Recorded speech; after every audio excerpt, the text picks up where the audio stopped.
everyone, it's Monica, and welcome back to Tailor-Made Cards for You. With spring just around the corner, I thought it would be fun to pull out some of my Distress Crayons and see what I can do with some of those pastel colors. I also wanted to show you how to create a fun background using some washi tape, along with my Distress Crayons and some Glimmer Glam from Tattered Angels. So to begin, I took a piece of cardstock that measured 12 by 12 and I cut down two panels. One of the panels was just a little bit smaller than a 5 by 7 piece, and then the other panel was a 4.25 by 5.5.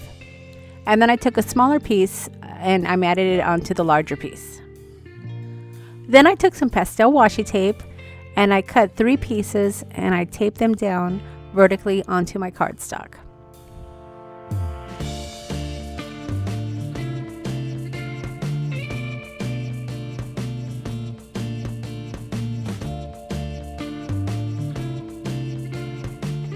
Now, instead of using the washi tape for my horizontal portion of the card, I found some cardstock that looked like a measuring tape. So I went ahead and cut that down and I taped that across the 3 pieces of washi tape. And then I also found another piece that had some numbers and timestamps that I thought looked good as well.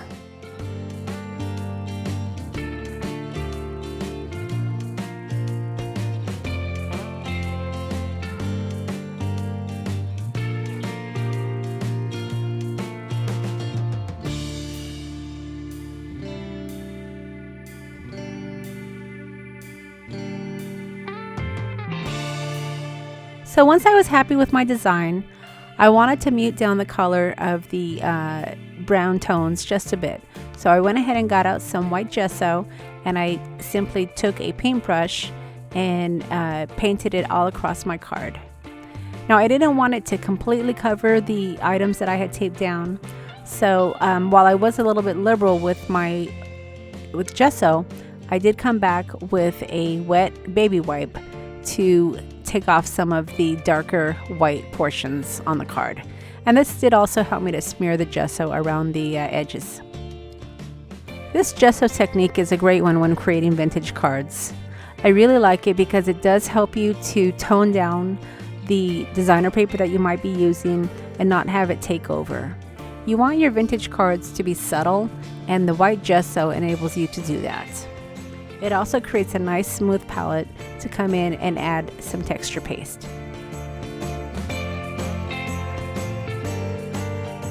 The stencil that I'm working with is from Heidi Swapp, and the texture paste is from Ranger.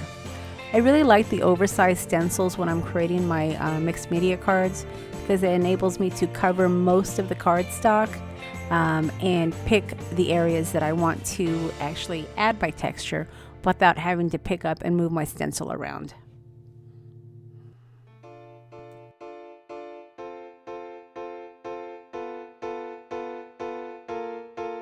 Now this stencil didn't quite cover my 5 by 7 piece of cardstock, so I did lift it up and bring it down to add a bit more texture on the bottom right hand corner.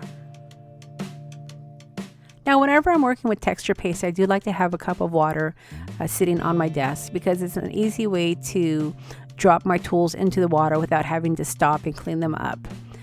The one bad thing about texture paste is you don't want it to sit on your stencils or your tools for very long because once it dries, it is going to clog up your stencils and it will damage some of your tools as well. So by sticking it in a cup of water, it keeps it moist enough so you can come back in just a bit and clean them up. Alright, now the fun begins. The 3 colors that I'm working with for the Distress Crayons are Picked Raspberry, Wilted Violet, and Seedless Preserve. And these are great spring colors.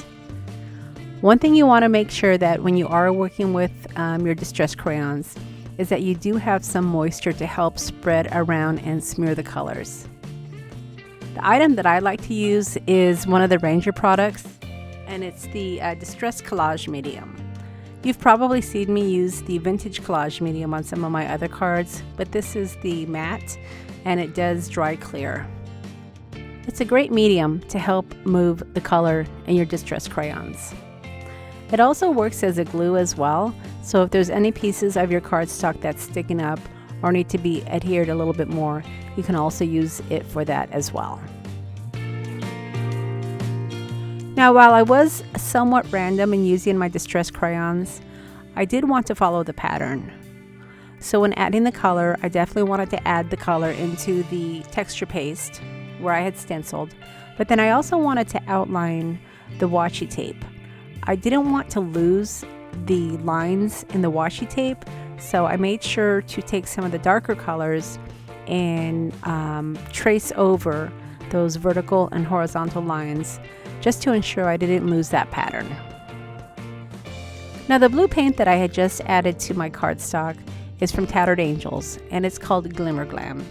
It's actually a glitter paint, and it adds some nice glitter colors to any design.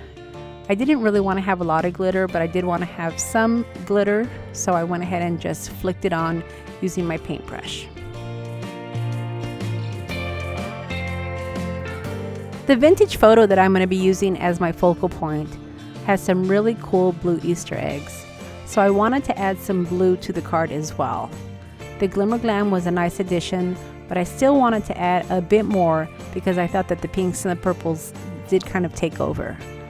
So the blue that I'm using for the Distress crayons is the Chipped Sapphire and Peacock Feathers. And I basically did the same thing I did before with the pinks and the purples. I just added the color and I smeared it in using my collage medium.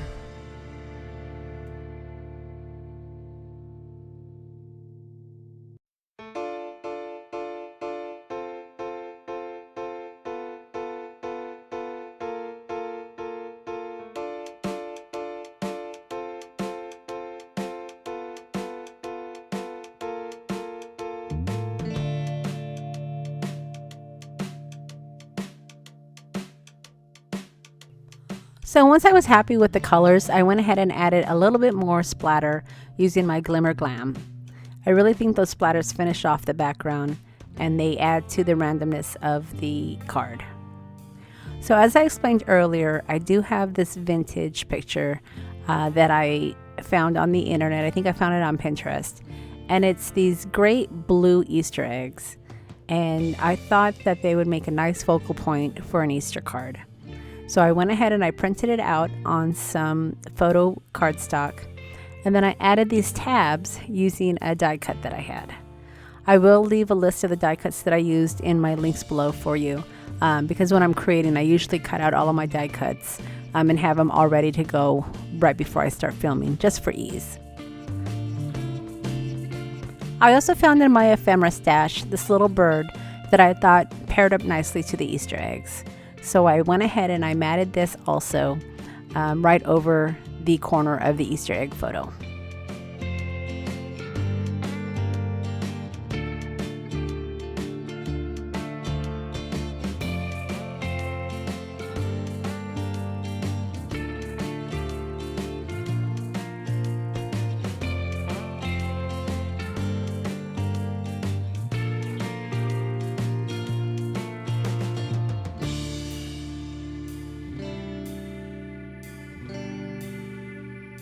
Once I was happy with my layout, I took my distress tool and I did fray the edges.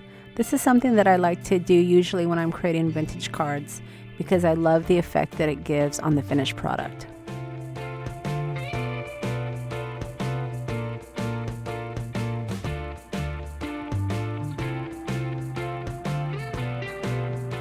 I matted the finished panel onto a piece of white cardstock that measured 5 by 7. This is heavyweight cardstock, and I believe the weight was 120 pounds. Whenever I am creating mixed media cards, I do like to use the heavier white cardstock for my base because it just helps the card to hold up a lot nicer.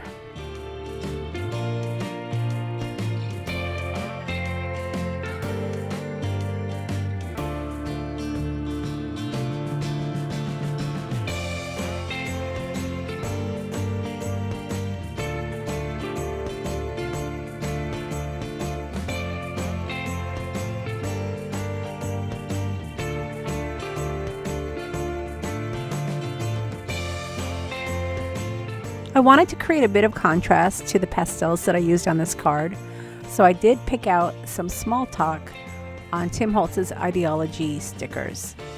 I just chose a couple of word phrases that I thought worked well. And then to finish it off, I did add some pink Nouveau drops. So at this point, my card is essentially finished, and I hope that you've enjoyed watching the process and putting this mixed media card together. If you haven't subscribed to my channel yet, don't forget to hit that subscribe button before you head out. And if you've enjoyed the video, I would sure appreciate a thumbs up. For your convenience, I will leave a list of all the products that I've used to create this card, along with the links to the stores.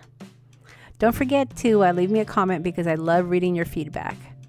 And as always, I really appreciate you supporting my channel, and I hope to see you again next time. Thanks for stopping by.